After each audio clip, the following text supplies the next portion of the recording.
Écoutez, on va vous laisser commencer. Fanny, je sais que tu allais introduire l'atelier, présenter l'objectif de cette matinée comme tu as l'initiative de cet atelier. Ensuite, tu passeras la parole à Henri, sachant que nous allons travailler par session de temps en temps, par deux ou à plusieurs, tout au long de cette matinée. Donc Fanny, je te laisse la parole. Donc, avec Philippe, en fait, quand il a repris la présidente de la FCP, c'est un modèle, je vais dire, encore assez traditionnel, avec voilà, un président, un bureau, un CA. Et l'idée, en fait, que l'on s'est mis, c'est d'aller vers quelque chose de beaucoup plus participatif et d'aller vers justement un changement de gouvernance en mettant en œuvre des groupes de travail, et puis vraiment s'appuyer voilà, sur notre charte, sur nos valeurs, etc. Et puis suivre notre temps qui est d'aller vers ce changement de paradigme. Et donc ça repose vers ce travail de changement de gouvernance, repose entre autres sur les valeurs qu'on a enclenchées quand même depuis plusieurs années. Il y a eu d'abord 3 valeurs historiques, entre autres suivies par les équipes d'Hervé. Et ensuite, l'année dernière, on a refait aussi un atelier sur les valeurs avec Claude, qui a défini un acronyme. Donc voilà, ça chemine tout au long de cette période de changement de gouvernance. Alors, on va vous faire vivre avec Henri voilà, différentes étapes. D'abord, Henri va nous sensibiliser un peu plus sur ces changements de valeurs, des typologies, etc. Et puis ensuite, il va y avoir différents exercices par deux et puis par petits groupes et puis tous ensemble. Et puis aussi, comme nous sommes le matin, eh bien, c'est important que cet atelier soit vraiment donne tous ses fruits, que de s'aligner et de vraiment rentrer dans tout notre être.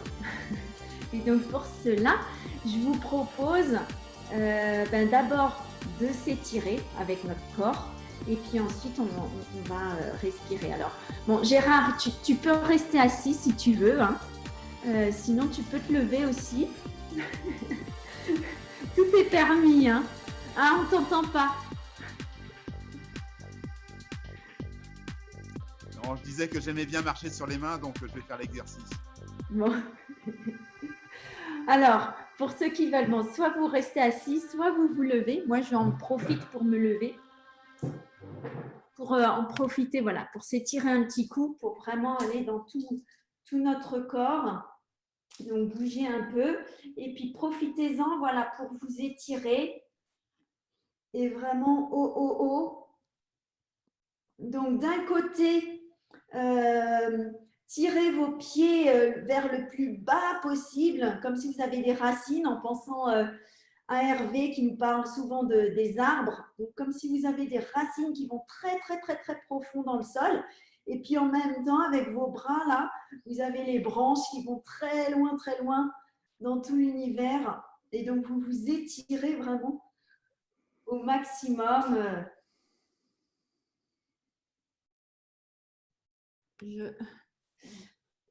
Donc, en tirant les bras vers le bas et vers l'arrière et en roulant vraiment les épaules vers l'arrière, quitte à ouvrir le dernier bouton de la chemise. Pour vraiment, ça c'est pour favoriser en fait la confiance en nous et en même temps, vous voyez, on ouvre le chakra du cœur. Donc, c'est pour vraiment favoriser l'ouverture entre nous tous, entre nous-mêmes, donc l'amour de soi, l'amour envers tous les autres et tous les adhérents de la FCP et tous nos clients. Et du coup, comme dernière chose que je vous propose, c'est d'inspirer, donc du plus profond de la terre, du plus profond de l'univers, d'aller dans ce cœur et d'expirer vraiment dans tous nos cœurs, là, ce présent. Et puis, on va étendre cette expiration à le cœur de tous nos adhérents et puis de tous nos clients. Et puis, allez, on étend. Allez, 2 autres fois.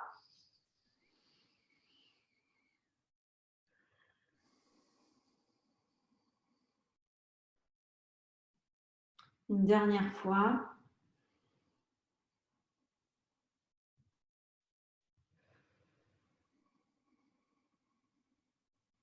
Voilà, il y a plein d'amour là qui rayonne de partout. Et ça va bien nous inspirer. Et en plus, on s'est un petit peu détendu, voilà, relâché tout notre corps. Merci beaucoup, Fanny. Est-ce que vous voyez mon écran? Oui. Alors, Absolument, absolument. cet atelier de valeur, on l'a préparé avec Fanny plusieurs fois, puisqu'on devait le délivrer avant. Et donc, on a fait un espèce d'agenda, mais on ne va pas suivre exactement cet agenda. On va faire quelque chose qui est beaucoup plus dynamique. Mais en gros, on va revenir sur comment on établit des valeurs. C'est quoi les valeurs? Donc, on va commencer surtout par une partie qui est la présentation un peu de principes de ce que sont les valeurs et à quoi ça correspond et qu'est-ce qui est en train de changer. Et puis après, on a un certain nombre d'exercices, effectivement, certains qui sont notés ici, mais en réalité, ce sont des exercices qu'on a essayé d'adapter au mieux pour essayer d'avancer, puisqu'il y a déjà eu des choses qui ont été faites par l'AFCP. L'objectif n'est pas de tout revoir comme je le fais habituellement avec mes ateliers de valeurs habituels. Donc,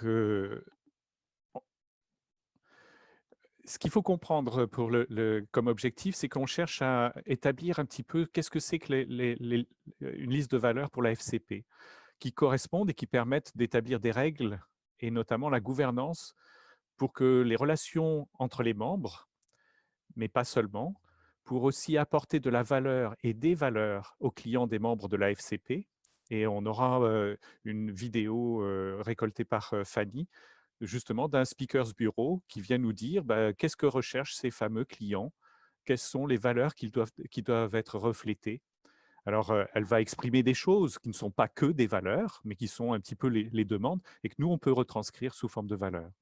Ça peut être aussi pour établir de la reconnaissance aux membres, renvoyés par les speakers bureau, renvoyés par les clients, ou même entre nous, dans le fonctionnement même de la FCP. Et puis, évidemment, c'est d'impliquer les partenaires comme je l'ai dit. Il peut y avoir d'autres raisons d'établir cette liste de valeurs, mais c'est un petit peu ce que nous avons recensé avec Fanny dans la préparation. Philippe, n'hésite pas à intervenir si tu vois d'autres choses à rajouter sur la nécessité et le besoin de cette liste de valeurs. Les règles de l'atelier, en général, c'est surtout de l'écoute, de la bienveillance.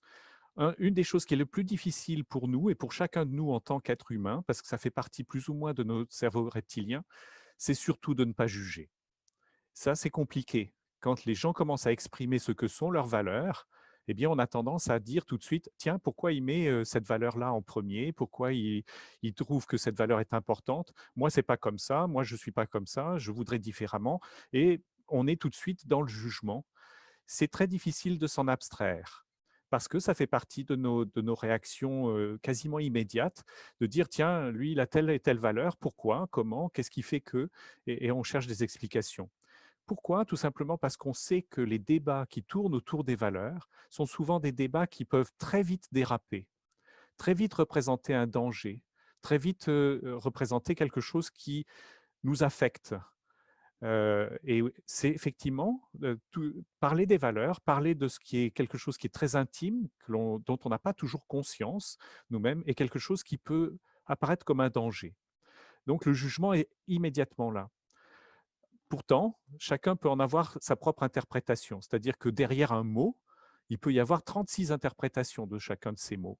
Et ce mot représente une valeur, mais en réalité, il faut aller chercher plus loin pour savoir ce que ça représente. Quand on dit famille, quand on dit honnêteté, quand on dit amour, qui sont des valeurs dites traditionnelles ou sociétales, très rapidement, on ne sait pas exactement à quoi ça correspond parce que chacun en fait son interprétation. Donc, autre chose aussi qui est important, c'est qu'il n'y a pas de bonnes valeurs ou de mauvaises valeurs. Il n'y a pas de bien et de mal dans des valeurs. Ce qui est important, c'est plutôt d'être conscient que l'on a différentes valeurs qui nous animent et sur lesquelles on a construit des principes, des principes de vie. On ne revient pas à la réflexion des valeurs à chaque fois que l'on prend une décision d'achat ou de relation ou de relations amoureuses, etc. Non, on s'est fait et créé ce qu'on appelle un système de valeurs. Je vous montrerai un petit peu à quoi ça correspond, qui correspond à des valeurs dont on est plus ou moins conscient et des principes dont on est plus ou moins conscient. Voilà. Les règles de l'atelier aussi, c'est les règles présentes, les personnes présentes sont les bonnes personnes. Il n'y a pas à aller chercher ailleurs. Si vous êtes là, c'est que vous êtes intéressé et que vous avez envie de savoir et quelque part de donner quelque chose et d'apporter à la FCP. Donc, il n'y a pas forcément besoin d'avoir l'avis de gens qui ne sont pas là. Un tel pense que, non, ça n'a pas d'intérêt. Il faut que la personne soit effectivement là pour exprimer ce qu'elle pourrait voir dans telle ou telle valeur. Ce qui est important donc là, et de se souvenir un petit peu de ce slide, c'est de quoi avez-vous besoin pour vous sentir en sécurité, pour être sûr que vous allez exprimer vraiment votre vous. N'hésitez pas à dire s'il y a quelque chose qui vous empêche de vous exprimer, qui vous empêcherait ou qui vous serait nécessaire, qui ne soit pas sur ce slide-là, que j'aurais oublié, n'hésitez pas. L'objectif, c'est vraiment que l'on se sente tous et chacun suffisamment en sécurité pour être capable de s'exprimer et d'exprimer ce qui nous paraît important, puisque les valeurs, c'est ça, c'est quels sont les sujets qui nous paraissent importants, qui, quelque part, conduisent ou drivent un peu notre vie. N'hésitez pas à m'interrompre ou à prendre la parole ou à lever la main pour dire qu'on voudrait rajouter quelque chose. Ce qu'il faut J'ai envie de dire Oui, bienvenue à Fanny. Chris. Ah, je n'ai pas vu apparaître, pardon, je vois qu'une partie des intervenants.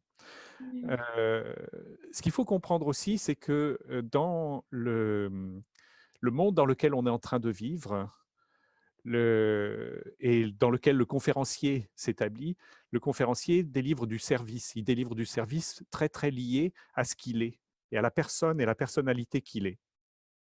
Et donc, les différenciateurs pour à la fois donnés par le monde, comme par exemple le marketing 3.0 de Philippe Kotler, où le premier marketing, c'est on vend on crée un nouveau marché, on crée la lessive, on crée la machine à laver, etc. etc. C'était le marketing qui accompagnait les 30 glorieuses. Ensuite, on est passé à un marketing 2.0 qui était le marketing de la différence, c'est-à-dire iPhone, c'est meilleur que Samsung parce que ça a plus de pixels ou je ne sais pas quoi. C'est le deuxième marketing, c'est le marketing 2.0 qui est accompagné les 30 piteuses, c'est-à-dire les 30 années qui ont suivi et qui, voilà, on ne crée plus véritablement beaucoup de nouveaux produits, mais par contre, on cherche à se différencier, à trouver et à argumenter sur les différenciateurs.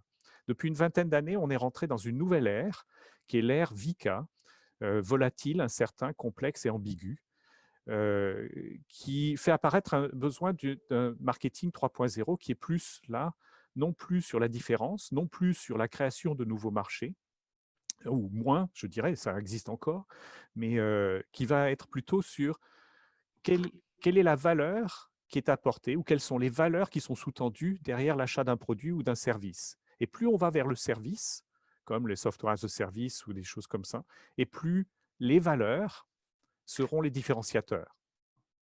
Donc, vous commencez à comprendre l'importance de ces valeurs pour devenir des différenciateurs qui, quelque part, se retranscrivent aujourd'hui dans la raison d'être des entreprises, qui vont chercher de plus en plus les entreprises à mission à montrer justement leurs différences ou à montrer que oui, on délivre un service d'assurance comme la Maïf, par exemple, mais on le fait avec une raison d'être, une mission qui est d'apporter quelque chose à la société.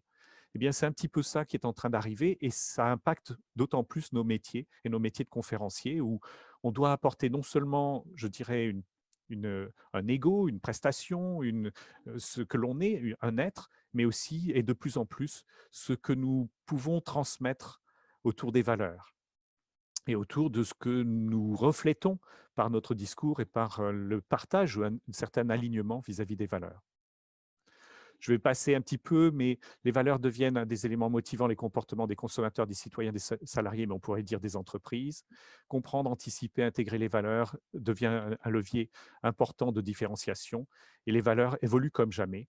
Alors, cette évolution, elle est très bien décrite par un professeur qui s'appelle Ronald Igelhart, qui est un professeur à la retraite de l'Université du Michigan, qui dit, je simplifie énormément, qui dit en gros que l'on est en train de passer des valeurs séculaires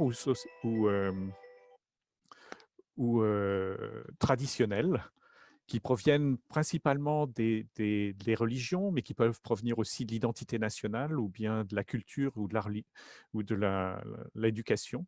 Et on retrouve à ce moment-là l'honnêteté, l'intégrité, la confiance, l'engagement. Voilà, c'est un petit peu les valeurs traditionnelles. Ce qui est en train de se passer, et ce que décode ce professeur Ronald Igelhart, c'est qu'on est en train de passer des valeurs séculaires aux valeurs sociétales, c'est-à-dire que notamment les jeunes intègrent de plus en plus dans leur panier de valeurs, dans leur système de valeurs, des valeurs qui viennent parce qu'ils veulent résoudre le problème du climat, le problème de pollution, les problèmes de la déforestation, les problèmes de l'environnement, etc. Et ça prend de plus en plus d'importance au point que, par exemple, une Greta Thunberg se lève et dit « Moi, je veux que vous résolviez ces problèmes-là. Tous les autres, OK, mais je veux que vous commenciez par résoudre ces problèmes-là. » Et elle essaye de secouer un peu le cocotier des politiciens pour qu'ils en fassent quelque chose. Ce shift, il n'est pas complet. On est sur une balance pour aller des valeurs traditionnelles vers les valeurs sociétales. Donc, ce n'est pas l'un ou l'autre, c'est l'un et l'autre, avec, encore une fois, des priorités qui changent. Mais vous comprenez bien que quand on passe de, en gros, 8-9 valeurs traditionnelles qui sont reconnues un petit peu comme les valeurs universelles, je mets beaucoup de guillemets à l'universel parce que c'est très dommageable de penser que la liste est finie. On passe aux valeurs sociétales qui se développent par milliers. C'est-à-dire que vous avez des gens qui veulent consommer pour le droit des animaux, donc vegan, végétarien, flexitarien, etc.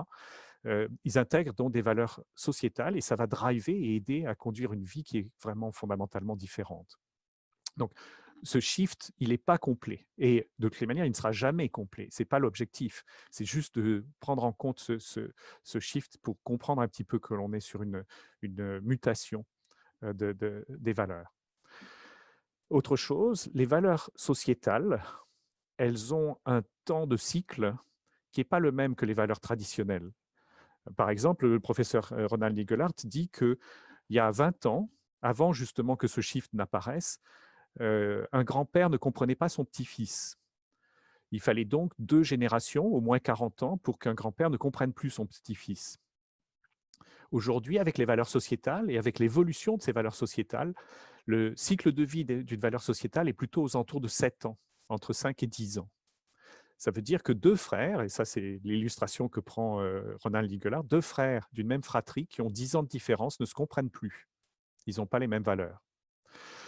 Donc ça vous donne une idée un petit peu de... On a une espèce de courbe d'adoption, là représentée par une courbe en S, mais j'aurais pu le représenter par une courbe de Gauss ou quelque chose comme ça, qui permet de comprendre un petit peu que on peut classifier les gens en 4 grandes catégories par rapport à cette adoption qui dure donc 7 ans d'un domaine sociétal. On a les activistes qui représentent 1, 2, 3%, sont les gens très engagés qui font partie des associations et qui disent qu'ils font partie de Greenpeace, WWF, etc. On a ensuite la masse qui est coincée entre les 1, 2, 3% et les 80%. Et puis, on a les non concernés ou ceux qui sont carrément contre le droit des animaux, contre ces fameux domaines sociétaux. Ce qui est intéressant, et ce que l'on fait, nous, avec notre société, que l'on appelle Wasati, c'est de comprendre, tiens, il y a une faute d'orthographe, comprendre ce que l'on appelle les engageants, c'est-à-dire les gens qui s'engagent à condition qu'on leur facilite l'engagement. C'est-à-dire qu'ils ne sont pas prêts à aller faire des sittings, pas prêts de faire et de s'engager comme les gilets jaunes, etc., et de prendre la violence des CRS, mais qui sont prêts à aller voter, qui sont prêts à changer leur comportement d'achat, comportement, puisqu'on vote avec notre portefeuille. Donc, ça, c'est très nouveau, de pouvoir détecter la puissance qui monte à 5, 10, 15, 20% de ces engageants, c'est-à-dire des gens qui sont capables de faire quelque chose, même si c'est très peu, mais qui vont dans le domaine justement de l'adoption de ce domaine sociétal. Et ce qui est intéressant, c'est que ces engageants, ils sont dans le creux de la courbe qui peut montrer potentiellement un passage à la masse, puisqu'on sait avec les systèmes de tipping point, c'est-à-dire de points de bascule, on sait que quand les activistes plus engageants font 10% ou 15% ou 19%, suivant le nombre d'opposants, eh bien, ça peut embarquer la masse ou pas. Donc, on sait qu'il suffit de 10% d'une population pour embarquer la masse et faire le changement sociétal à venir. Donc ça, c'est très encourageant et très positif. Nous, on trace des courbes qui permettent de tracer effectivement quels sont les sujets qui varient à travers le temps. Donc, vous voyez des sujets comme, par exemple, la justice économique en jaune. J'ai des mises à jour de 2020, mais je ne les ai pas apportées aujourd'hui, mais je pourrais vous montrer pour ceux qui sont intéressés, pour voir justement ces fameux sujets et différents sujets. Donc, vous retrouvez des sujets dits traditionnels, comme les droits de l'homme, comme l'éducation, comme la justice ou justice pénale, mais vous voyez des sujets qui sont beaucoup plus dans les domaines sociétaux, comme par exemple le droit des femmes, la santé, la justice économique, le droit des animaux. Donc, vous voyez que c'est un mixte et que ce mixte, il évolue dans le temps. Et c'est des courbes comme celle-là qui permettent de comprendre qu'effectivement, on a une évolution qui s'établit tous les 5-7 ans ou même plus rapidement que ça. Et encore une fois, les sujets à l'intérieur de chacune de ces courbes varient évidemment avec le temps. Ça, c'est obtenu en concaténant des sites de pétitions et puis on utilise des algorithmes d'intelligence artificielle pour classer ces pétitions et le nombre de votes. Ça donne une idée un petit peu de ce pourquoi les gens sont prêts à s'engager et vont voter. Donc, ce que l'on propose un petit peu maintenant, c'est donc de faire un certain nombre d'exercices. Et le premier des exercices, c'est de faire un petit peu d'abord une espèce d'introspection personnelle. Mais avant de commencer d'aller vers cette introspection, est-ce que vous avez des remarques, des questions, des interrogations? Est-ce que c'était clair pour vous Voilà, on a parcouru et on terminera la partie théorique entre guillemets. Par contre, on la réutilisera pour amener petit à petit les exercices. Donc, il faut bien que cette partie théorique, et pardon un petit peu pour l'aspect professoral, soit relativement claire pour vous dans vos esprits parce qu'on va l'utiliser beaucoup tout au long de la progression que l'on va faire ensemble. Est-ce qu'il y a des questions, des interrogations? N'hésitez pas. Je vais arrêter le partage ou non, je vais le garder et puis on reviendra sur des slides si vous voulez que je commente certains slides. Henri, est-ce que à quel moment tu as prévu en rappel de rappeler en fait les 3 valeurs historiques on peut le faire maintenant, c'est une bonne idée. Donc les valeurs de la FCP, donc qui approchent, c'est le résultat de l'atelier de 2019 avec partage, respect, ouverture d'esprit, confiance, honnêteté et excellence. Et puis 3 qui étaient avant cet atelier, qui étaient donc 3 valeurs historiques de la FCP qui sont la fraternité, la convivialité, la transparence. Donc, une des remarques qui m'avait fait noter un petit peu, c'est qu'on retrouve beaucoup de valeurs traditionnelles. Et c'est même principalement et quasiment que des valeurs traditionnelles. Et assez peu de valeurs, je dirais, sociétales. Alors, l'ouverture d'esprit est un peu plus sociétale, mais partage, respect, confiance, honnêteté, excellence, fraternité, convivialité, peut-être c'est plus dans le nouveau, mais transparence. Voilà, on retrouve sur les 9 que l'on a là, on retrouve pratiquement 7 ou 8 qui sont plutôt de type traditionnel, qu'on classerait de type traditionnel. Encore une fois, cette classification traditionnelle versus sociétale, elle n'est pas fixe. C'est un petit peu ce que l'on y met derrière les mots, qui va faire que l'on est plutôt dans une catégorie qu'une autre. Mais vous voyez que de première approche, de premier abord, on pourrait dire « Ah, on est très traditionnel ». Mais encore une fois, ce n'est pas un jugement. Là, je suis déjà presque dans le jugement et je vous ai dit qu'il ne fallait surtout pas. Donc, est-ce qu'il y a d'autres remarques? Fanny, tu avais peut-être d'autres remarques? Moi, j'ai une remarque. Oui. Donc, effectivement, tu parles de traditionnel. En fait, tu parlais de séculaire précédemment. Est-ce que séculaire, c'est pour toi le synonyme de traditionnel? Oui, j'utilise soit l'un, soit l'autre. Tu as raison, Philippe. J'utilisais beaucoup séculaire et dans mon livre, c'est surtout séculaire. Et plus récemment, on m'a demandé d'utiliser un mot qui soit plus facilement reconnaissable en termes de classification. Donc, j'utilise un peu en remplacement maintenant traditionnel, oui. Oui, ça c'est dramatique. Hein. On se trouve à s'auto-limiter en termes de vocabulaire pour être compris par tout à chacun. Ça devient dramatique. Bon, ok. Donc, alors maintenant, le fait qu'on ait des nouvelles valeurs n'empêche pas qu'on garde effectivement des valeurs traditionnelles, puisqu'en fait, certaines de ces valeurs traditionnelles sont quand même des ancrages. Absolument.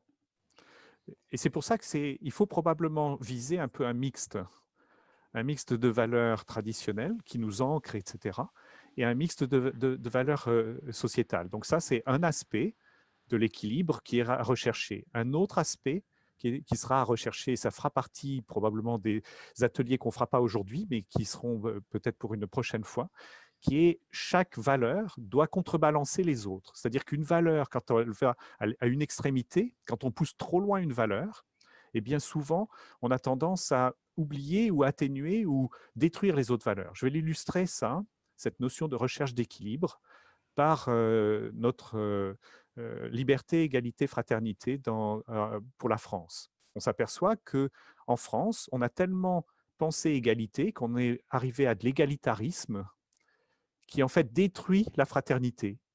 On demande non plus à avoir de la fraternité parce qu'on dit c'est l'État qui doit régler le problème. Et donc, il y a beaucoup moins de solidarité que dans d'autres pays où il y a moins de sécurité sociale, de retraite, etc., comme la Grèce et d'autres pays. Et résultat des opérations, on a plus de fraternité. Donc, ce qu'il faut comprendre, c'est qu'un système de valeurs doit avoir un certain équilibre. On pourrait dire, par exemple, si on est trop honnête, entre guillemets, est-ce qu'il y a de trop honnête? Je ne sais pas. Mais quand on tire trop une valeur, par exemple l'excellence, détruirait le respect des autres, ou le partage, ou l'ouverture d'esprit. Parce que trop tirer sur l'excellence d'un côté ferait que on serait pas à même de trouver des compromis, à trouver aussi que les autres ont peut-être un avis, etc., etc. Donc, c'est deux notions qui sont importantes. À la fois un équilibre pour pouvoir intégrer plus de jeunes, pour aller un peu vers les valeurs sociétales, il me semble.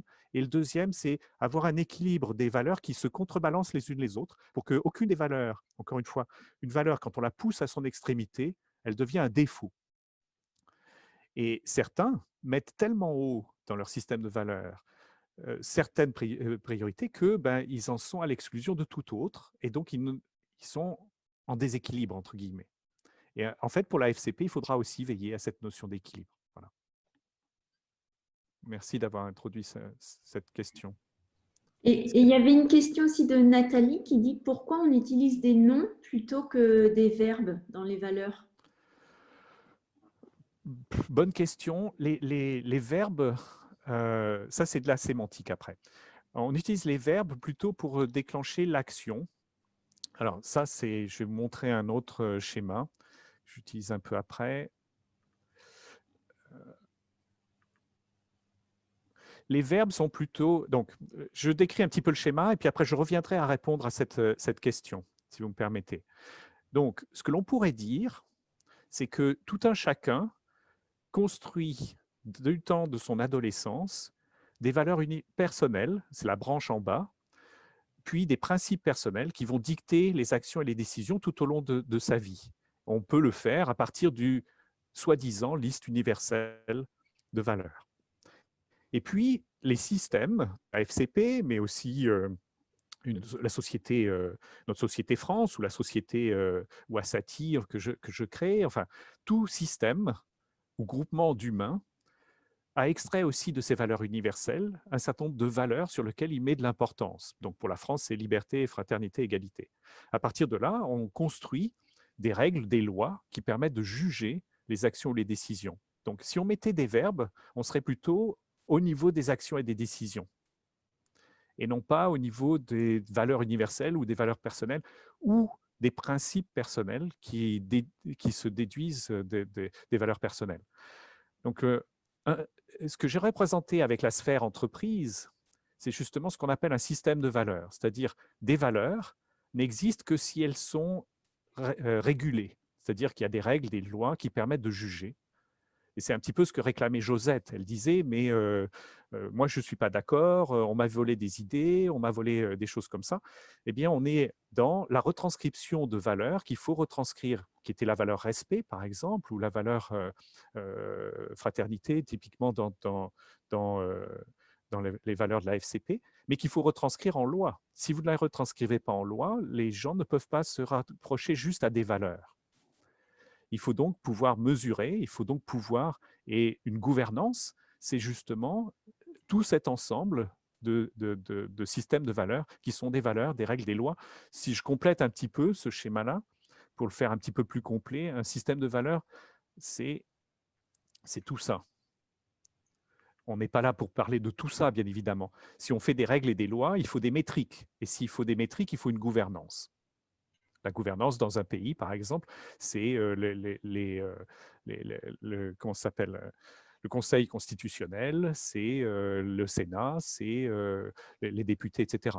Donc, encore une fois, il faut, pour la FCP, penser justement à mettre en place pas seulement les valeurs qui sont un bout de ce système de valeurs, mais il faudra mettre en place des règles, des lois. L'objectif, ce n'est pas d'en mettre plein. L'objectif, c'est de faire que l'on puisse effectivement, après, pouvoir avoir des métriques et de la gouvernance pour pouvoir juger. Voilà. Donc, pour répondre à la question, si on était avec des verbes, on serait plutôt au niveau des actions et décisions, plutôt qu'au niveau de ce système de valeurs. Voilà. Est-ce que c'est plus clair? Est-ce que ça répond à la question? Super, merci. C'était pour la partie. Oui, Aude. Moi, j'ai une question par rapport à tout à l'heure, tu évoquais qu'avant, on était sur une différence de valeur il y a 40 ans, qu'aujourd'hui, on est plus sur 10 ans. Donc, ça veut dire que la notion de génération est importante à prendre en considération. Et une association comme la FCP, on a plusieurs générations. On a des membres qui vont avoir une petite trentaine d'années et des membres qui vont être beaucoup plus âgés. Tout à fait. Du coup, comment on arrive à travailler justement les valeurs pour réussir à ce que tout le monde puisse s'accorder, puisque le système de valeurs est vraiment différent? C'est vraiment un énorme enjeu dans les prochaines années de constituer des groupes qui sachent partager des valeurs, bien que ces valeurs soient de plus en plus changeantes. C'est vraiment un des enjeux. C'est pour ça que je vous disais combien il devenait important de ne pas juger et de ne pas être dans le jugement et d'être plutôt dans la... Pardonnez-moi, il faut que je coupe mon téléphone parce que ça fait 2 fois et mode avion. Voilà. Il faut qu'on accepte maintenant de retrouver de la commonalité avec des systèmes de valeurs qui sont bien plus variants qu'autrefois. Aujourd'hui, par exemple, en France, on aurait bien du mal à aller se battre contre les Allemands, les Autrichiens, les Italiens, etc. Parce que nos jeunes ne voient pas les valeurs de la France comme étant indispensables. Et donc, on ne serait pas capable de refaire probablement la guerre de 14 ou la guerre de 40. Donc, c'est un des enjeux, et je ne vais pas tout vous dévoiler, mais je suis en train de travailler sur le monde d'après-demain, où justement, je prévois quels sont les outils qui nous permettront, que j'appelle data science pour des vérités multiples, qui permettront justement de comprendre les valeurs de l'autre ou des autres. En gros, on aurait un outil dans notre téléphone, une application qui nous permettrait de comprendre que acheter ou participer à la FCP ou quelque chose comme ça, est-ce que c'est bon pour moi ou pas, suivant mes valeurs? Mais en plus, je pourrais regarder quel est l'avis de tous les membres des groupes locaux ou hyperconnectés auxquels on participe, c'est-à-dire qui partageons les mêmes valeurs, face à cette décision-là. Est-ce que je veux participer à la FCP ou pas, au vu de, eh bien, je ne sais pas, je suis copain avec Philippe Boulanger, je suis copain avec un tel, on fait des choses ensemble, on développe, etc. Eh bien, ça me dirait, ah bah oui, il faut peut-être aller voir la FCP, ça vaut la peine. Et c'est ce genre d'outil qui va nous arriver dans les prochaines années, qui nous permettra de savoir un peu plus en fonction de retrouver de la commonalité, même avec des gens qui n'ont pas les mêmes systèmes de valeurs. Sans ces outils, on arrivera de moins en moins à vivre ensemble. Donc, c'est pour ça que c'est si important demain de se faire aider probablement par des machines. Alors, des machines, je mets plein de côtes, et se faire aider, c'est-à-dire qu'on n'est pas, elle ne nous drive pas, elle ne nous dit pas, elle ne nous impose pas. Mais elle peut nous aider à prendre des meilleures décisions en fonction de ce qui sera bien, pas seulement pour nous, mais aussi pour les communautés auxquelles on se raccrochera. Les communautés d'aujourd'hui, de type pays, communes, de type continent, de type etc., ne nous protègent plus.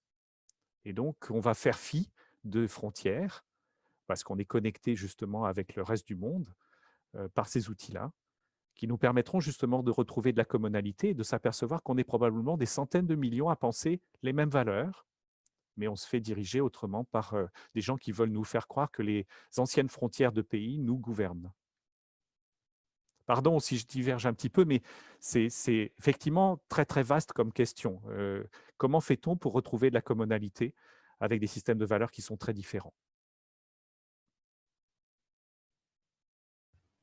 Merci beaucoup, Henri. Je ne suis pas certain d'avoir été très clair. Pardon de moi, j'ai beaucoup dérivé. Et... Moi, ça m'a éclairé, hein, je te remercie. Et je pense, je vois des oui. Il y a Luc qui souhaite poser une question. Oui, ce que tu as dit m'éclaire. Je découvre un mot qui est commonalité. En fait, c'est qu'est-ce qui fait du commun? Et c'est tout ce qui fera le vivre ensemble de demain, quoi. Qu'est-ce qui fait du vivre ensemble de demain? Et comment construit-on un vivre ensemble de demain sans créer du communautarisme, hein, puisque c'est ça un peu, on a vu ces débats-là apparaître, où effectivement, si on n'est plus qu'à travailler uniquement sur des systèmes de valeurs communautaires et communautaristes, on aura du mal à trouver, à faire du vivre ensemble.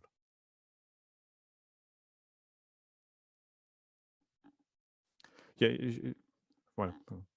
Je pourrais vous expliquer un autre jour c'est quoi le monde d'après-demain, justement, grâce à ces outils qui nous apportent un assemblage de conscience. Oui.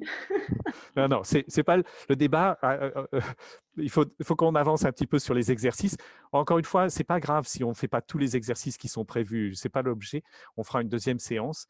L'objet est plutôt d'être bien certain que tout le monde comprenne tout et puis que l'on progresse ensemble et que cette progression se fasse vraiment dans la discussion. Est-ce qu'il y a d'autres questions? Non, pas d'autres questions? On passe aux exercices, Fanny? C'est parti. Donc, on va faire un premier exercice. Donc, on va se mettre 2 par 2 pendant 15 minutes. C'est bien ça, hein? Oui. Donc, pour répondre à des questions. Alors, qu'est-ce qu'on va faire du coup? Expliquez-nous. Qu'allons-nous faire 2 par 2? Fanny, tu veux le faire ou je m'y Vas-y. colle? Alors, le premier exercice, c'est de faire un exercice d'introspection. C'est-à-dire, c'est quoi vos valeurs? C'est quoi vos 3, 4 grands sujets? N'en mettez pas beaucoup plus. Derrière, on fera un exercice qui est de la prioritisation. Donc, l'exercice, on l'a imaginé avec Fanny sous cette forme-là.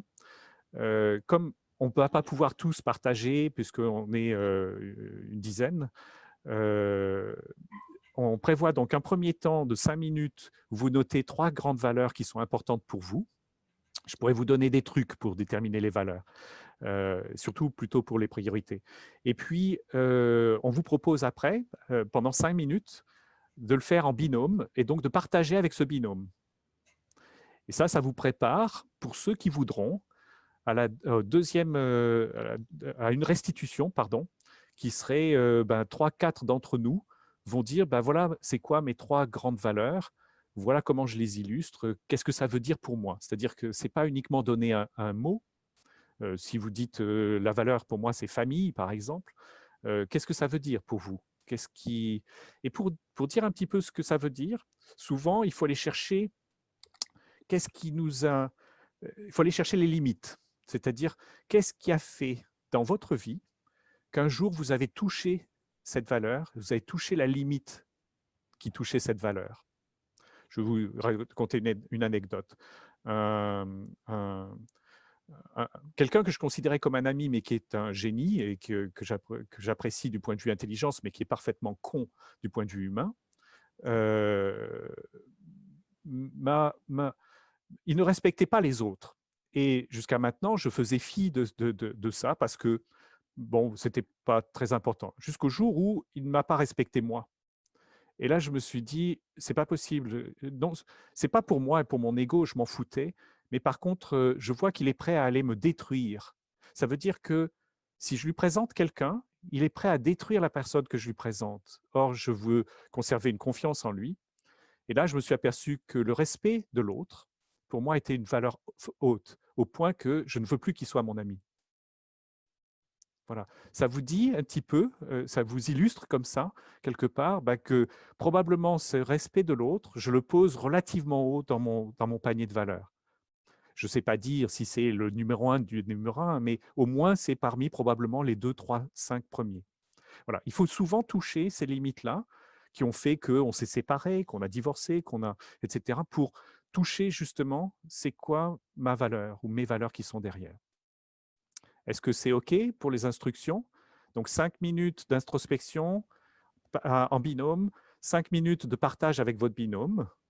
Et puis après, on reviendra tous ensemble et on demandera à 3 personnes qui le veulent bien d'exprimer ce que sont leurs valeurs en donnant justement une explication derrière le mot, voilà ce que je mets derrière et pourquoi, ou peut-être d'avoir un exemple pour illustrer un peu son histoire, ses valeurs. Donc, c'est 5 minutes donc, chacun. Mhm. Chaque minute quelque part de manière individuelle.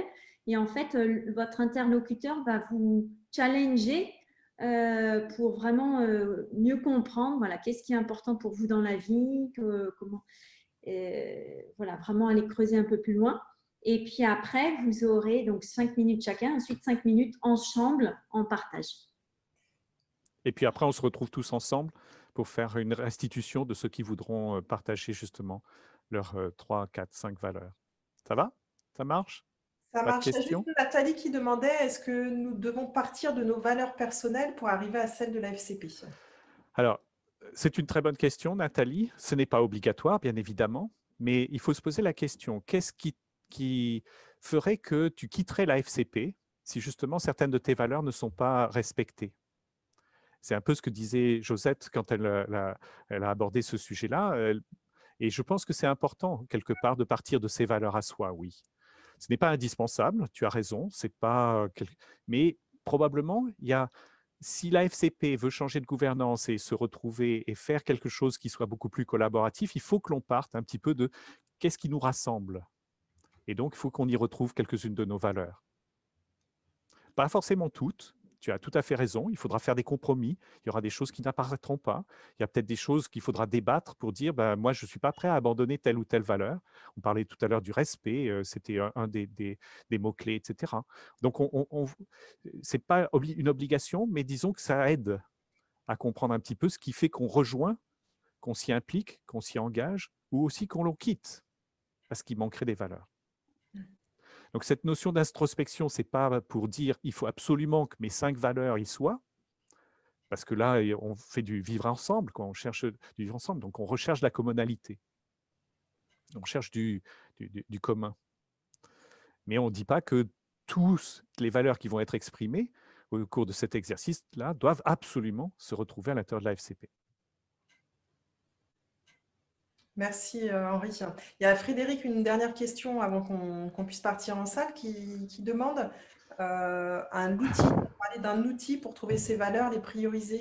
Est-ce que tu peux nous dire quel est cet outil, s'il te plaît? Alors, l'outil, je crois que je l'ai là. Où est-ce qu'il est? J'aime pas beaucoup utiliser l'outil, mais je le donne quand même, parce que certains sont très bloqués sur les valeurs. J'espère que je l'ai là, qui est en fait une liste des valeurs dites entre guillemets universelles. Évidemment, je ne l'ai pas là. Il va falloir que j'aille le chercher dans une autre présentation. Donc, je vais la rétro-projeter. Disons que j'ai une liste de valeurs quelque part. Je ne sais plus où. Pardonnez-moi. Vous voyez, comme je suis très mal préparé.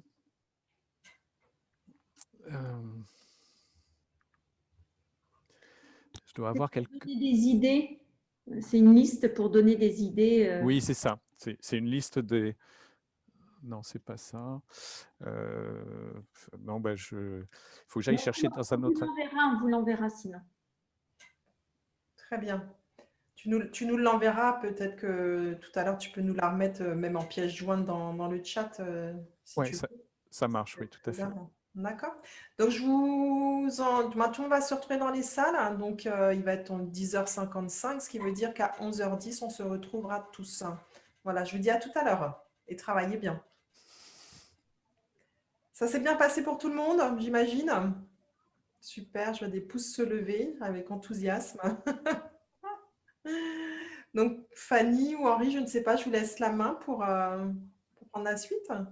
Ah, Henri, ton micro est coupé.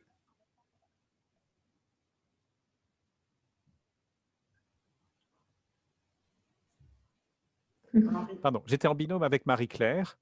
Et si Marie-Claire veut bien commencer, et puis d'autres, qui veut se proposer pour partager? On a dit 3 tout à l'heure, s'il y en a 5, c'est pas grave. Hein, c'est pas, Non. Luc après, d'accord. Qui d'autre encore voudrait partager? Non, personne d'autre? Ça serait bien d'en avoir. Allez, Fanny. Marie-Claire, est-ce que tu veux commencer, puisqu'on a progressé ensemble? Oui, on a en effet progressé ensemble et c'était amusant d'ailleurs parce qu'on est d'accord sur bien des valeurs, mais pas toujours sur la façon de les formuler, comme quoi le mot est la chose. En fait, je voudrais partager ce qui m'est très naturellement venu en discutant avec Henri. Moi, je suis donc depuis peu de temps membre de la FCP, voilà, il y a même pas un an, et il y a quelque chose qui m'a énormément frappée chez nous, donc dans le mode de fonctionnement actuel et peut-être aussi de ce que j'ai vu du précédent. Euh, Moi, j'appelle ça favoriser la capacité à créer, à inventer, à faire grandir. Et je trouve qu'il y a une richesse de folie à la FCP, une forme de générosité dont je me suis parfois demandé si vous en avez bien conscience. Il y a une qualité d'atelier, une qualité d'intervention, de terreau pour justement grandir dans tout plein de domaines, encore cet après-midi. Tout ça, alors certes, on est dans un cadre associatif, enfin un tarif défiant toute concurrence. Je trouve je trouve que c'est une générosité colossale. J'aurais envie de dire qu'il y a peut-être un tout petit truc à rééquilibrer là, mais de surtout ne rien perdre sur cette notion de générosité.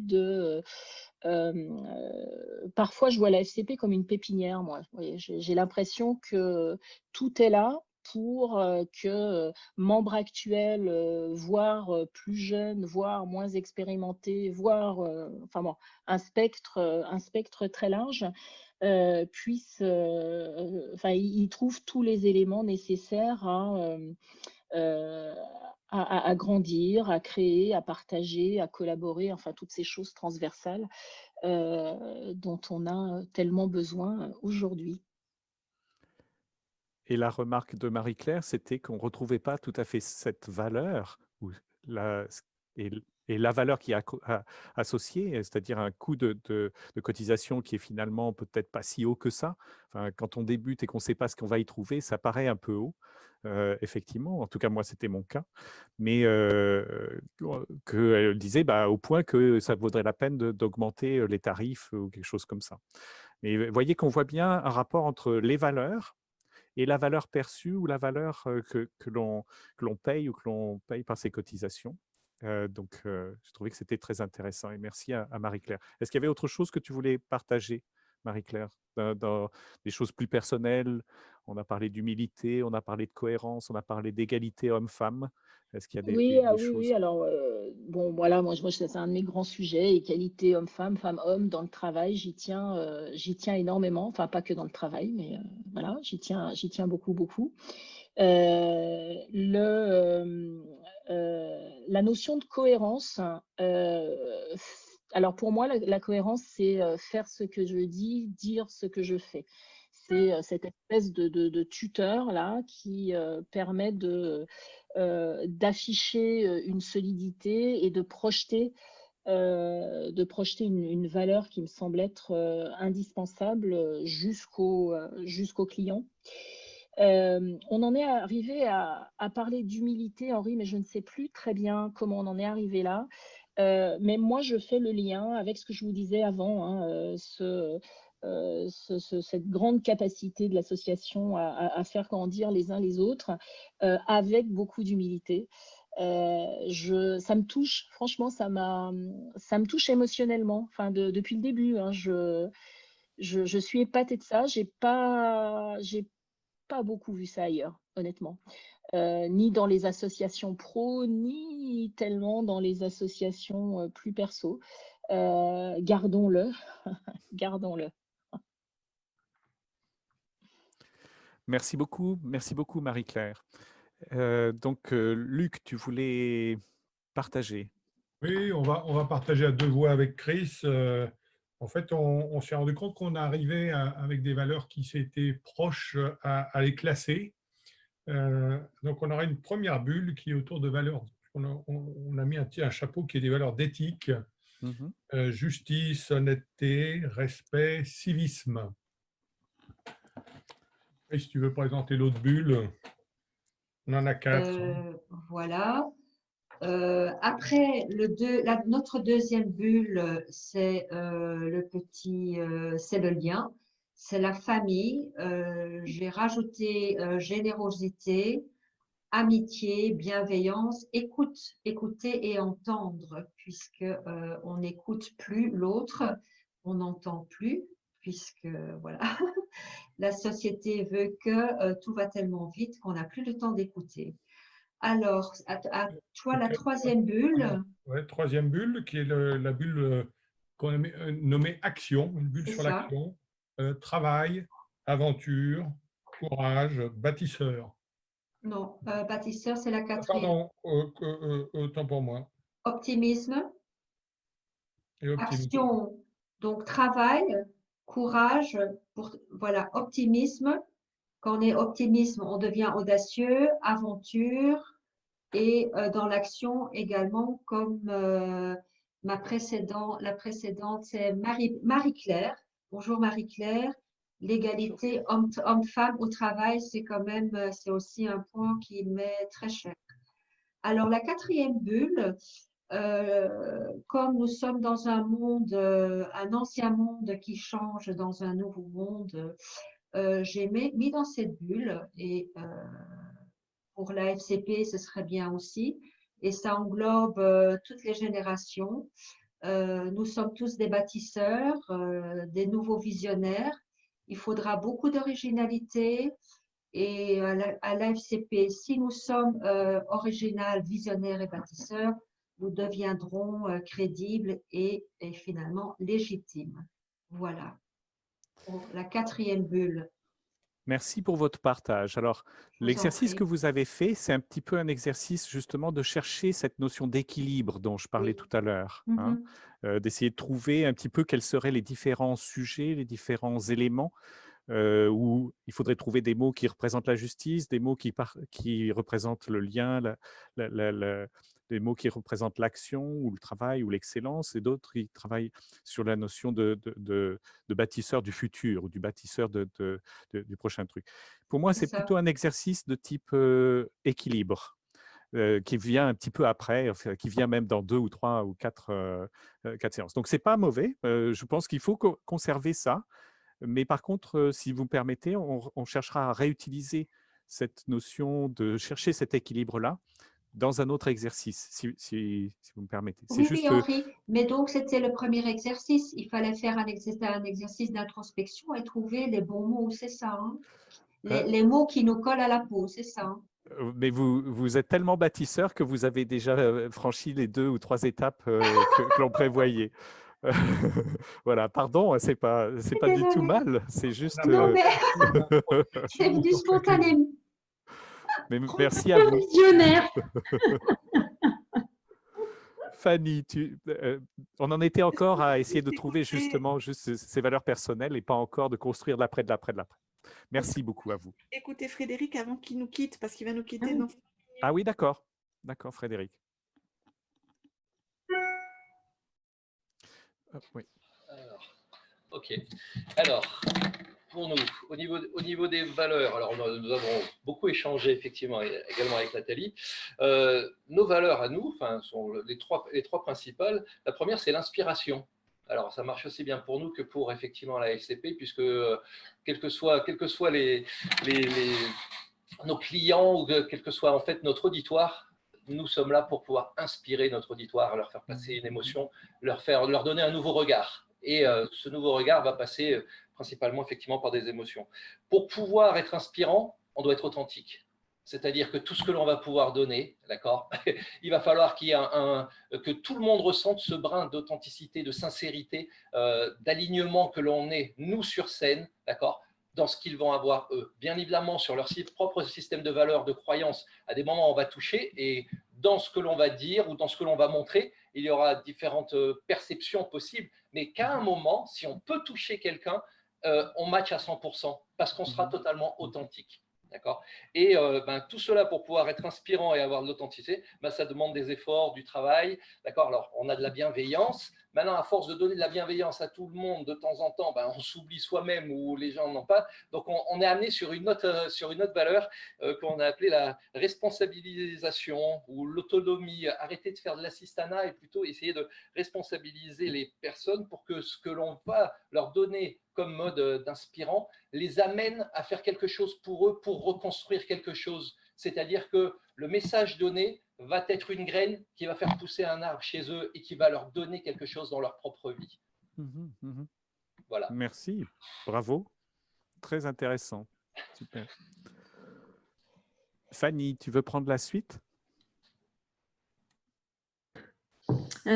Oui. Donc, j'étais avec Gérard. Gérard, tu veux toi-même dire les valeurs qui sont ressorties pour toi ou tu veux que je… en tout cas, ce qui était intéressant, c'est de voir que… Vas-y, Fanny. Ok. Bon, alors, du coup, de notre question, les premières valeurs ressorties, c'est solidarité, les mots, donc inclusion, respect du vivant, tolérance de la différence. Donc ça, c'est des premiers mots sortis. Ensuite, ce qu'on voit, alors c'est peut-être lié à ce nouveau ce changement de paradigme. Me concernant, j'avais presque des difficultés à exprimer une valeur parce que aujourd'hui, la société valorise tellement tout ce qui est matériel, s'assurer que voilà. Que tout va bien, que du coup, les valeurs, est-ce que que par exemple une mère a à vivre avec son enfant et lui transmettre des choses, et bien du coup, ça, c'est… J'arrivais même plus à mettre de mots là-dessus. Mais effectivement, en écoutant les autres, les mots, c'est inspiration, transmission. Alors moi, j'utilise aussi le mot amour, intégrité. Et en fait, c'est presque plus difficile de les trouver, ces mots, tellement ils ne sont pas dans le langage de la société actuelle, quoi. Si on regarde le gouvernement ou tout ça. Et donc, c'est peut-être, par rapport à cette inspiration, cette transmission, c'est d'utiliser, trouver ces nouveaux mots et d'utiliser davantage. Et pas se faire passer pour folle parce qu'on utilise le mot amour. Et qu'on a envie de transmettre cet amour à ses enfants, par exemple, hein, mais aussi à toute la société, quoi, que la société vive pleinement, redonne du sens à sa vie et se base pas seulement sur la matière, parce que ça suffit pas en fait. Et aujourd'hui, il y a de plus en plus de suicides et de gens parce qu'ils sont que basés sur le matériel. Merci Fanny. Est-ce qu'il y a quelqu'un qui veut prendre encore la parole? Soit pour… oui, Aude. Écoute, nous, on va conclure, parce que tout le monde est passé avec… je crois que tout le monde est passé. Avec Philippe, on a travaillé… Avant de commencer, je tiens quand même à remercier Marie-Claire pour ce retour sur la FCP. C'est bien d'avoir un retour comme ça de quelqu'un qui est rentré dans la FCP il y a peu de temps. Donc, merci beaucoup. Ça nous conforte qu'on est sur la bonne voie et que les actions qu'on met en place sont importantes pour nos membres. Donc, je tenais à le souligner. Et puis… Plusieurs fois, il y a plusieurs personnes qui ont parlé de l'importance de l'égalité, de la parité, etc. Je tenais à dire que quand même sur le groupe, aujourd'hui, on est parfait, hein, 5 hommes, 5 femmes. Hein, donc, on peut aussi, là encore, s'applaudir. Nous, avec Philippe, pour revenir sur les valeurs, on a échangé. On a fait un trio gagnant sur nos valeurs parce qu'elles étaient assez complémentaires. Donc, en premier lieu, on a mis la valeur connaissance. Connaissance dans le sens d'évolution, donc la connaissance de soi, connaissance de l'autre, connaissance de son environnement pour réussir justement à évoluer en permanence. Ça nous paraissait vraiment important. Ensuite, la notion d'inclusion. Parce qu'effectivement, pour pouvoir réussir à travailler au sein d'un groupe et réussir à accueillir l'autre dans ce qu'on fait, l'inclusion paraît intéressante avec la notion que celui justement qui ne souhaite pas être inclus, finalement va s'auto-exclure et ça veut dire que peut-être il n'a pas sa place au sein du groupe et par rapport à ce qu'on fait au niveau de la FCP et même tous les deux individuellement, ça nous paraissait intéressant puisqu'on est dans cette notion qui va rejoindre notre troisième valeur qui est celle du partage, où on a envie de partager justement ce qu'on fait en incluant chaque personne au travers de nos connaissances et cette notion de partage qui va être aussi une notion qui se rapproche, dans laquelle on peut parler de modélisation. Si on partage nos valeurs, on partage aussi ce qu'on fait et l'idée, que ce soit pour nous, même au sein de l'association, c'est de se dire… on a envie aussi que ce qu'on partage, qu'on donne à l'autre, l'autre puisse aussi comprendre qu'il a sa place à prendre au sein du groupe et qu'il va pouvoir aussi lui-même partager ses propres connaissances, ses propres expériences, expertises et compétences au service du groupe. Donc, c'est toujours avec la notion de l'individu au service du groupe et vice-versa. Tu veux compléter, Philippe, ou c'est bon? Ok. Alors, vous voyez que dans cet exercice, on retrouve énormément de choses et des choses avec des interprétations, des mots qui sont différents et pourtant, il y a des choses qui se rapprochent, des choses qui s'éloignent. Mais on arrive très rapidement à avoir 10, 12, 15 propositions, je dirais. Donc, la grosse difficulté derrière, ça va être quoi? Ça va être de choisir, ça va être de prioriser. Et ce n'est pas facile. C'est pas facile du tout. En plus, évidemment, on cherche à assurer cet exercice, enfin cet équilibre dont Chris et Luc ont parlé un petit peu. C'est jamais très très facile de trouver justement quel est le bon assemblage, quels sont les bons mots, quels sont est-ce qu'on choisit aussi les mots qui vont bien pour représenter l'idée qui est derrière et pas uniquement le mot, mais qui va être interprété de tellement de manières différentes que ça n'apporterait pas vraiment ou ça ne démontrerait pas la valeur. Donc, on a prévu normalement un deuxième exercice, un troisième et un quatrième. On ne va pas faire ni le 3 ni le 4. Je demande un peu à Fanny si on peut faire le numéro 2, sachant qu'on veut conserver à la fin 5, 10 minutes, 15 minutes pour débriefer un peu ce que l'on a fait ensemble, savoir si ça vous a été utile, savoir aussi qu'est-ce qu'on fait en next step, c'est-à-dire est-ce qu'on va continuer à faire les exercices 3 et 4 que l'on avait en tête avec Fanny. On voit qu'on ne progresse pas aussi rapidement qu'on le souhaiterait, mais c'est bien. Encore une fois, il n'y a pas de jugement, il n'y a pas c'était nécessaire. Après, vous nous direz si on aurait pu couper, faire mieux, organiser mieux, etc. On est peut-être un petit peu bordélique. Je suis particulièrement bordélique, plutôt. Je parle pour moi, pardon. Oui, Fanny. Comme on était dans cette partie débriefing, peut-être que ça peut être intéressant d'avoir à ce moment-là la vidéo de Marianne Rollo Très bonne idée. qui est en fait une speaker bureau femme. On est habitué, au niveau de la FCP, on a souvent interviewé des speakers bureau hommes. Et là, j'en ai trouvé une femme. Et du coup, on l'a interviewée pour avoir son regard et le regard au niveau des valeurs et aussi de ce qui est important pour elle au niveau des conférenciers qu'elle a dans son catalogue et puis des clients qu'elle interroge. Est-ce que, Aude, tu pourrais nous mettre du coup cette vidéo? Tout de suite, on écoute. Bonjour aux adhérents de la FCP et merci à Fanny Walter de m'avoir consulté sur ce travail concernant les valeurs des conférenciers, les valeurs des speakers bureaux et les valeurs prochaines de la FCP. En ce qui me concerne, j'avais déjà travaillé sur le sujet et je les avais mises sur le site de mon agence conseil Marianne Europe. Sur le site marianneeurope.fr et voici ce que j'avais identifié. La qualité, la sincérité, la durabilité, l'adaptation, c'est-à-dire la remise en question, la valorisation et si c'était donc maintenant, je rajouterais la liberté d'expression.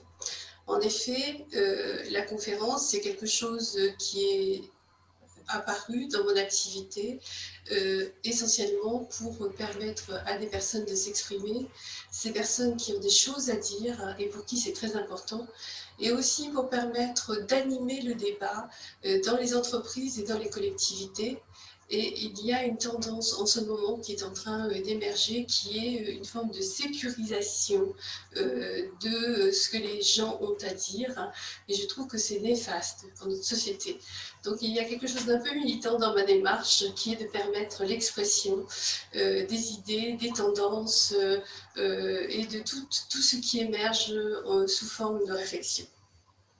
Alors je suis aussi sensible au partage, à la solidarité, à la transmission et à la diversité, quoi qu'il arrive. J'ai fait d'une maxime d'Alfred de Musset la ligne de conduite de mon activité. Voir, c'est savoir, vouloir, c'est pouvoir, oser, c'est avoir. Alors, qu'est-ce que les clients d'un speaker bureau comme Acme 50 attendent? Je dirais des idées nouvelles, des locomotives, du partage d'expériences, des témoignages riches en émotions, de l'expertise. Et puis, je rajoute à ma ligne de conduite une autre maxime qui est, pour gagner du temps, il faut pouvoir prendre du temps. Voilà, j'ai aussi une nouvelle tendance, j'ai remarqué une nouvelle tendance qui émerge, c'est le besoin d'attention que les individus ont. Et je pense que cette attitude pourrait être une valeur importante à mettre en avant dans nos actions, à savoir l'attention aux autres. Voilà, je vous remercie, je vous souhaite bonne réflexion.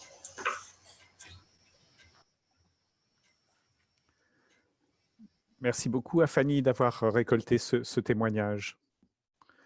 Est-ce que vous avez des commentaires sur ce témoignage? Est-ce qu'il y a des choses qui vous touchent? Est-ce qu'il y a des choses qui vous paraissent importantes?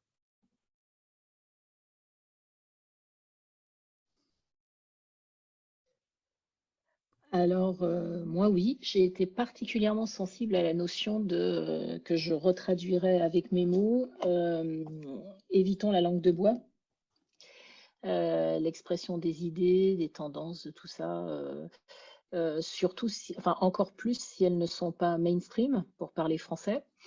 Ça, je trouve très intéressant qu'elles le mettent en avant. Les entreprises se protègent beaucoup avec ça.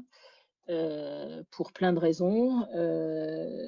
Nous, de mon point de vue, on a moins ce genre d'obligation et on devrait même pouvoir s'en libérer complètement. Ça pourrait être un joli avantage concurrentiel, à mon avis. Merci, Marie-Claire.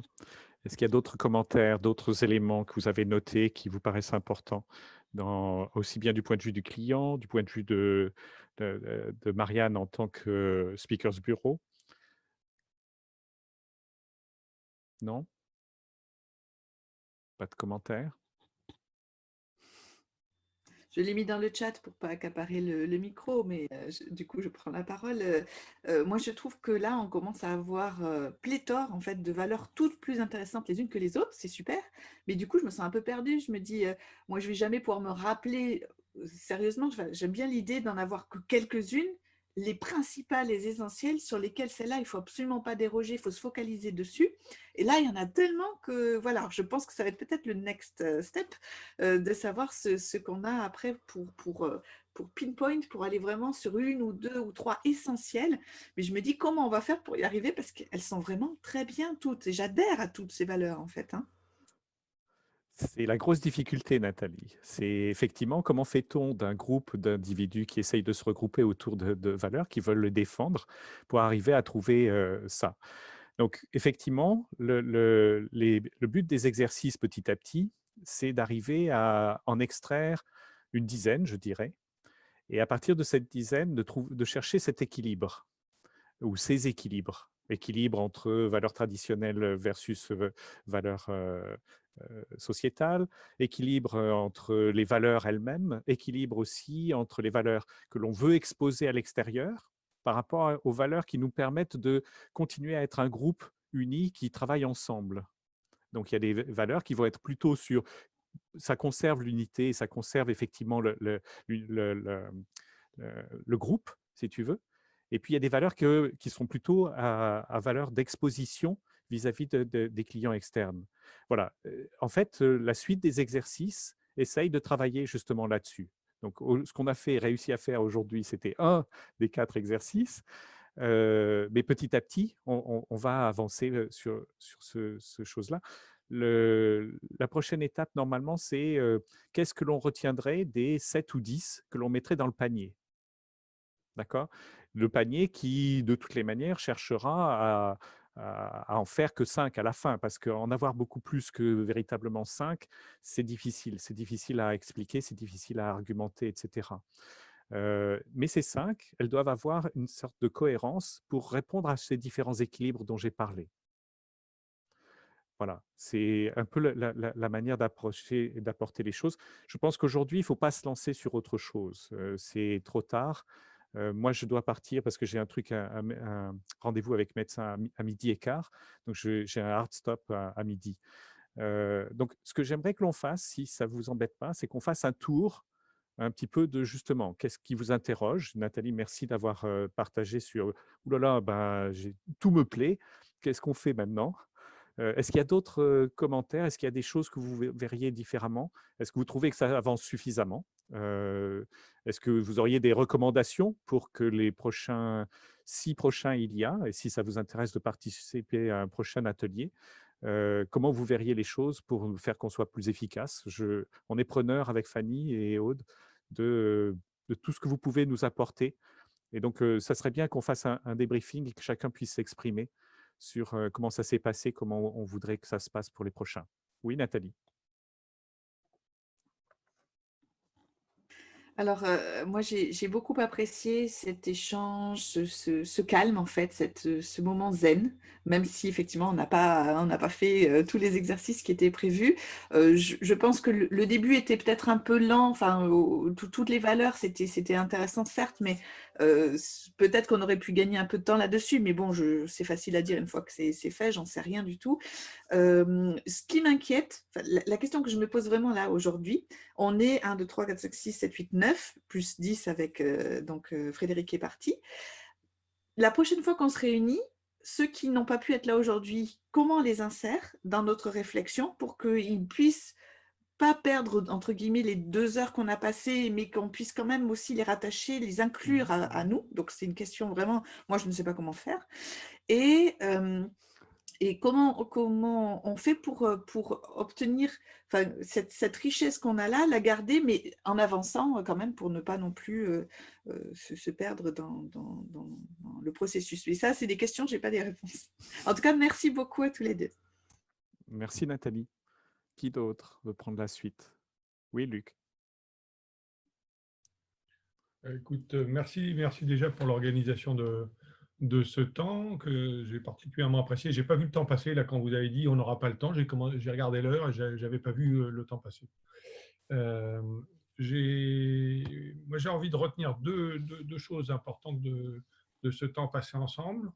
Une première qui était un peu provocante de ta part, Henri. En tout cas, c'est de mettre en visibilité quelque chose que je n'avais pas vu de visible, c'est que nos valeurs actuelles sont plutôt des valeurs séculaires ou traditionnelles, quoi.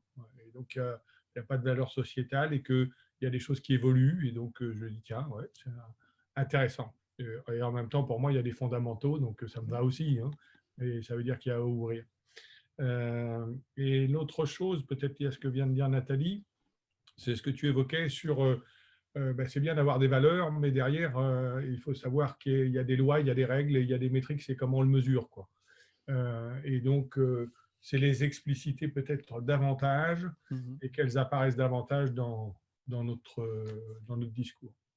Et puis, je remercie Marie-Claire aussi pour son témoignage de choses qui, quand on est dedans, on ne les voit pas toujours. Donc, c'est toujours agréable et touchant quand on s'investit dans une assoce d'entendre des gens qui réagissent comme ça. Donc, merci à vous. Merci, Luc. Philippe, tu voulais prendre la parole. Le micro. Oui, brièvement, oui, en fait, quand j'étais pas exactement sur Zoom. Donc, pour répondre à Nathalie sur comment faire pour que les personnes qui n'étaient pas présentes puissent rattraper, c'est évidemment l'enregistrement qu'on a fait, qu'on va pouvoir leur diffuser. Hein, donc, d'où l'intérêt d'avoir enregistré cette session. Maintenant, oui, moi, ce que j'ai à l'esprit, c'est comment on va avancer pour arriver à dégager ces valeurs pour la FCP. Donc, ça veut dire qu'on n'a pas fini. Il va falloir qu'on se fasse une autre séance, ça me paraît à peu près évident.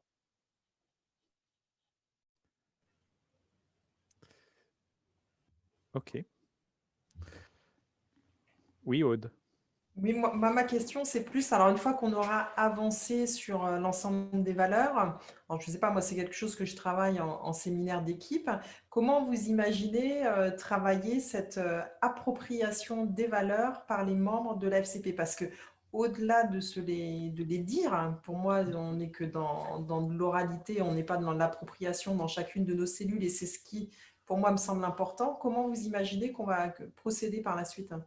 Oh, très bonne question. Je ne saurais pas faire, mais j'espère que, puisque tu le travailles dans tes pratiques, etc., peut-être qu'on peut profiter justement de ton expérience et peut-être que tu pourrais animer des ateliers ou des choses comme ça sur justement l'appropriation, la compréhension de ce que sont ces valeurs, etc. Oui, ce serait une très, très bonne idée. Avec plaisir, si nécessaire. Oui, Gérard. Hop, le micro, Gérard. Non, toujours pas. Ça y est. Oui. Oui. Donc moi, ce que je voudrais, enfin, j'ai deux remarques. La première, c'est que franchement, j'ai été touché par la différence entre d'appropriation entre les anciennes valeurs, enfin les valeurs séculaires et les valeurs sociétales. Le fait qu'au bout de 7 ou 10 ans, voilà, ça change, ça bouge beaucoup plus vite. Et donc ça, pour moi, c'est vraiment ça a été une information vraiment très importante. Et en ce qui concerne l'appropriation des valeurs, je pense que, ce qui me concerne, moi, j'aurais vraiment besoin de présentiel. Et que ce travail sur les valeurs à distance comme ça, pour moi, c'est frustrant. Et bon, pour l'instant, c'est pas à l'ordre du jour, hein, vu le contexte. Mais pour moi, ce serait vraiment le sujet d'un vrai séminaire, entre guillemets, genre, on se retrouve quelque part et on peut peut-être même passer 2 jours, quoi, quelque part. Voilà, si un jour c'est possible qu'on puisse faire ça comme ça. Voilà. Ça me paraît très, très intéressant et plus efficace. Merci. Merci, Gérard. Chris?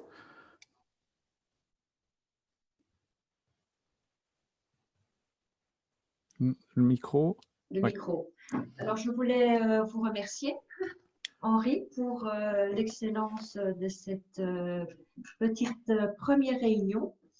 Je trouve qu'on a bien avancé, que tout le monde était bien intégré et très travailleur. Voilà, on a des outils pour continuer à travailler. Je remercie aussi à les parties la nouvelle, je souhaite la bienvenue à, c'est Marie-Claire, je crois. Hein. Voilà. Moi, je trouve que nous avons bien avancé et qu'il faudrait une deuxième réunion pour remettre tout ça en forme. Voilà, Mhm. c'est toujours comme ça, hein, quand on travaille en entreprise ou même soi-même. Il y a une première ébauche, une deuxième ébauche, et puis voilà, ça s'affine. Et voilà, il ne faut pas stresser, il faut simplement continuer avec beaucoup d'optimisme. Voilà. Tout ira bien. Tout ira bien.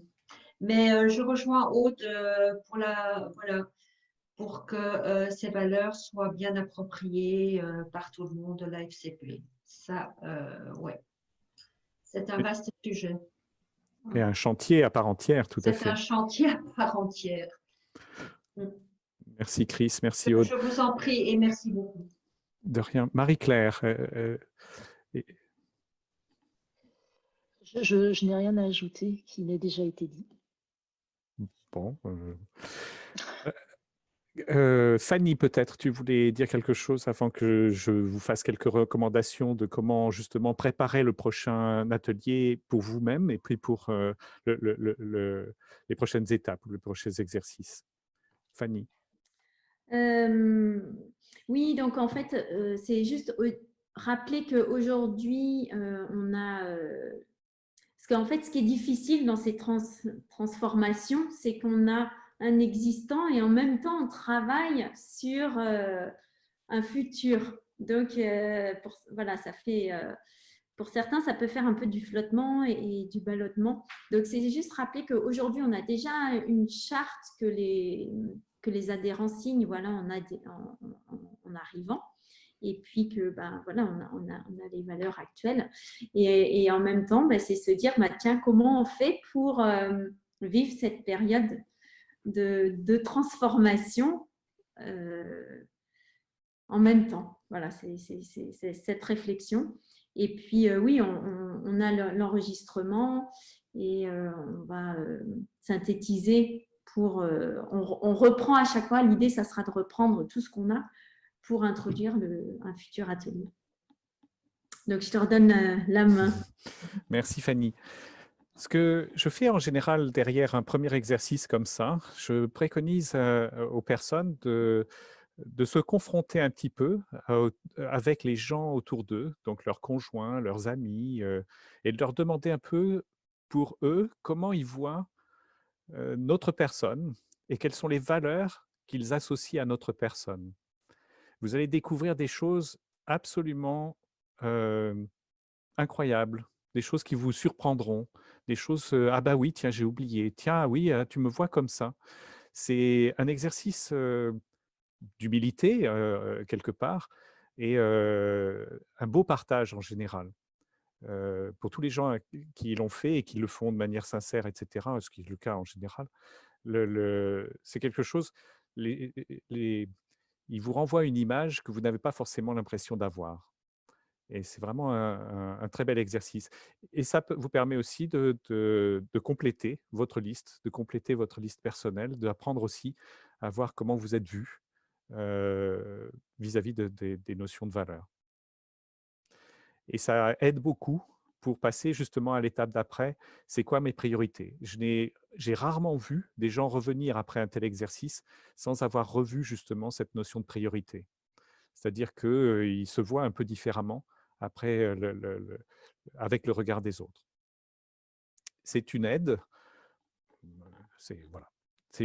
Ça fait partie de l'aventure, entre guillemets, de découverte de soi. C'est pour ça que j'ai appelé mon livre « Nouvelle conscience », Nouvel homme, nouvelle société, parce que je pense profondément que de prendre conscience justement de ce que sont ces valeurs, de ce que sont ces valeurs et de l'évolution de ces valeurs depuis votre adolescence, depuis la crise de la quarantaine, quelquefois la crise de la soixantaine, qui est l'arrêt du travail, ce sont souvent des remises en cause ou en tout cas des reprioritisations de ces valeurs. Ce qu'il faut se rendre compte, c'est que nos jeunes, nos enfants, vont vivre ces crises non plus tous les 20 ans. On disait tout à l'heure qu'il fallait 2 fois 20 ans pour qu'un grand-père ne reconnaisse plus son petit-fils vis-à-vis de ça. Nos enfants vivront ces crises, type Covid, etc., qui forceront à des remises en cause et des doutes pratiquement tous les 5 à 10 ans. Donc, comment préparer nos enfants, nos jeunes, à faire cette introspection sur les valeurs, à revoir quelles sont ces valeurs, à revoir leurs priorités quelquefois, tous les 5 à 10 ans. Imaginez-vous, pour ceux qui ont eu des crises existentielles à 40 ans, lors de la quarantaine, etc., d'avoir à vivre ça tous les 10 ans. On a mis quelquefois 10 ans à s'en remettre. C'est un petit peu ce qui va arriver à nos enfants. Donc, pas forcément, ce n'est pas obligé, ce n'est pas obligatoire. Je ne veux pas faire provoquer des troubles chez vous. Je vous explique juste que ce genre d'introspection et d'exercice que l'on vient de faire, il faut probablement qu'on les apprenne à les faire à nos enfants. Pour qu'ils se préparent, pour qu'ils sachent, pour qu'ils comprennent un petit peu comment se construisent ces systèmes de valeurs, pour qu'ils comprennent aussi comment ils s'opposent dans les sociétés ou dans les entreprises qu'ils rencontrent, qu'ils recherchent du sens. Et c'est probablement une des manières aussi de faire un peu des bilans un peu plus régulièrement que uniquement tous les 20 ans. Voilà un petit peu pour conclure. J'espère que ce n'est pas trop noir. C'est plutôt juste quelques explications que j'explique dans mon livre. Je serais heureux d'en offrir à certains, pour ceux qui le demandent de manière dédicacée, si ça vous fait plaisir. Voilà. Et merci. Alors en fait, on est dans un monde en accélération permanente. Donc quand tu considères que c'est 7 ans aujourd'hui, ce sera peut-être 5 ans demain, 3 ans par la suite. Donc il faut être conscient du fait que les chiffres qu'on a aujourd'hui ne sont pas forcément pérennes. C'est vrai, tu as raison. Tout à fait. Merci à vous tous. Peut-être un mot de la fin pour chacun. Très chouette, oui. Très rapidement, moi je serais heureux effectivement de faire une deuxième session pour compléter ça avec les personnes complémentaires qui sont intéressées et qu'on avance avec un bon déterminisme et un bon optimisme. Merci Philippe. Bon appétit à tous. Il y a combien de membres à la FCP? Il faut qu'on libère Henri, là, il va être en retard à son rendez-vous. Ça va, ça va. On est moins de 500 aujourd'hui. Et donc, il y a une belle marge de fréquentation supplémentaire à cet atelier. Oui, parce qu'on a 1180 inscrits à la newsletter, en revanche.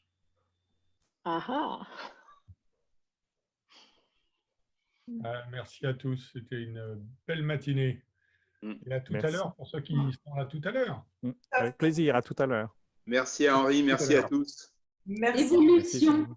Merci Henri, merci Fanny, qui vont nous reproposer très prochainement et rapidement une date pour laquelle on pourra nous communiquer auprès de l'ensemble de nos membres pour qu'on le souhaite plus d'inscrits à la prochaine session et on les invitera à visionner cette vidéo.